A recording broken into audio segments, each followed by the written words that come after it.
我最近睇好多嘅文章，都喺度鼓勵緊長者你哋晚年要學識點樣孤獨咁樣去生活，唔好依靠你身邊嘅人，要靠自己。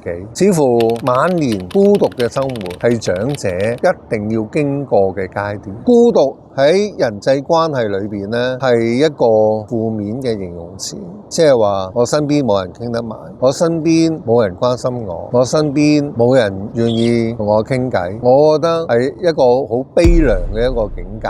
但係似乎外間嘅信息就話俾我哋聽，呢個係無可避免嘅一個境界，你要學適應。但係點解我哋唔學識去改變呢？點解我哋一班嘅長者，我哋唔去諗我點樣突破呢個框框，呢個孤獨嘅框框？我點樣去揾我嘅朋友，揾我同行人，大家好好咁樣去走過呢一個嘅晚年。人生係有負面有正面，但係唔好讓太多嘅負面喺我哋嘅人生裏邊出現。